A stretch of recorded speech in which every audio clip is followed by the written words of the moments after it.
The book of Genesis chapter 1, the first book of the Bible.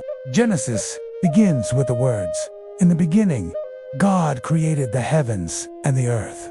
That's pretty profound, isn't it? All of this, everything we see around us, all of this came from nothing. Or did it? What was it like in the beginning? Let's find out. Welcome to the first episode of our new series called In the Beginning. This is where we explore the opening chapters of the Bible, the creation account in Genesis, and what it means for us today. So let's jump right into it. Genesis chapter 1 verse 1. In the beginning, God created the heavens and the earth. Whoa! So all of this came from nothing. How could that be? Some people struggle with these first words of the Bible because they think it contradicts science.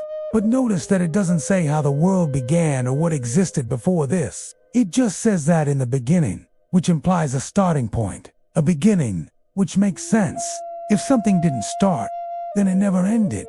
It just always was. Now, if you talk to most scientists, they will tell you that our world began with a massive explosion called the Big Bang. And this is where the similarities between Genesis and science are actually quite remarkable. The Bible says that in the beginning, God created the heavens and the earth. Science says that in the beginning, there was an explosion of energy and matter that created the universe. Both accounts agree that something happened in the beginning that caused everything to come into existence. And both accounts agree that our world had a beginning. But there is one crucial difference between what the Bible says and what science says about the beginning. According to the Bible, God created everything. He spoke the world into existence. The first words of the Bible are actually the first words of creation. Let there be light. And when God said, "Let there be light," there was light. As we look at the world around us, it's easy to get overwhelmed by all that God created. Take a moment to look around you. What do you see? There's the trees swaying in the wind. There's the mountains standing tall in the distance. There's the sun shining up in the sky. There's the birds flying overhead. There's your family and friends who are part of your world. Our world is full of so many amazing things, and it can be hard to remember that all of this came from nothing. All of this was created by God. Genesis chapter 1 tells the story of creation in 7 days. Each day of creation gets progressively more complex. On the first day, God created light.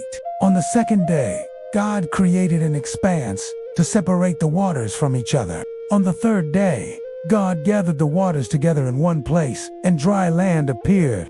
God called the dry land earth, and the gathering of waters he called seas. Then God made plants grow from the ground, and the plants produced flowers of every kind.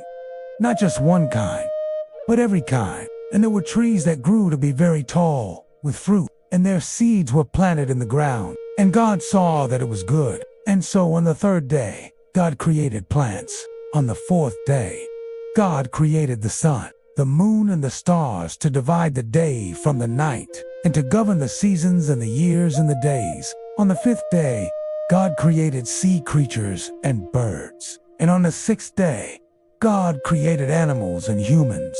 And on the seventh day, God rested from all the work that he had done. And he blessed the seventh day and made it holy, because it was the day that he rested from creating everything. We're going to spend the next 6 episodes exploring what exactly happened in the beginning, as told in Genesis chapter 1.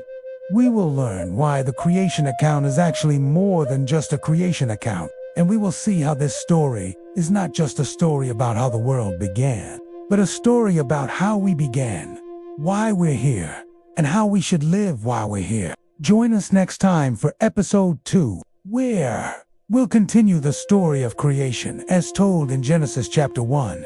See you next time.